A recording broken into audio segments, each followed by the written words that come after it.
If you're doing for sale by owner, whenever selling your property, please, for the love of God, stop doing these things. Number one is skipping on the professional photography. Now, if you don't want to use an agent, that's your call. I strongly recommend that you use a realtor whenever selling your property to get you the best financial result. But if not, make sure you're at least hiring a real estate professional photographer and make sure your photos look amazing as it can be. So you can get more traffic on your property and you have more chances to sell it for the most amount of money. Number two is not being available for showings and not answering your calls, email, or text.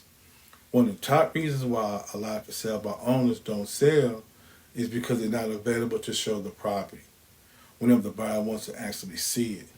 And whenever they're actually showing the property, they're not letting the buyer get a feel of the property just by just being too present. Let the buyer get a feel of the house without you breathing down their neck. Number three is overpricing your home or comping just based upon whatever the neighbors sold their property for. Now, most of the time for sale by owner properties that I've seen, they are all overpriced. And if you overprice your property, you're skipping out on professional photography and you're not having a realtor.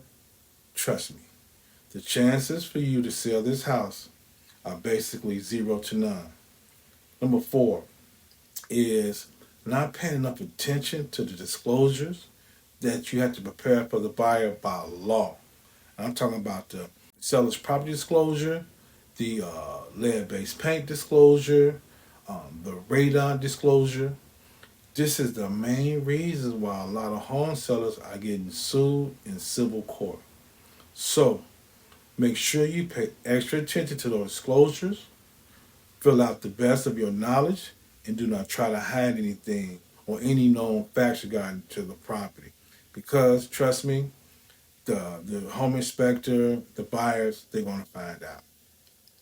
Number five is accepting the highest offer and not necessarily the best offer if you have multiple offers in hand. I always explain to my clients that the offer that will actually close is the best offer. So just accept the one because it has the highest price without necessarily vetting the buyer and making sure that they're very serious. Is a recipe for disaster, and most likely you're going to fall out of escrow. So pay attention to the best offer, not necessarily the highest offer, to avoid a lot of headache in the future. And number six is not being objective when it comes to your property. Of course, you're selling your property on your own. It's very hard for you to detach yourself from the fact that this is your particular property and you live in it. You have to see this house as the same eyes that the home buyer would see it, and be reasonable whenever you're negotiating. And also, whenever you're going to have requests for repairs, be flexible. I'm a mortgage and real estate professional, and I talk real estate. If you guys need help with buying or selling a home, please let me know. I'm here to educate.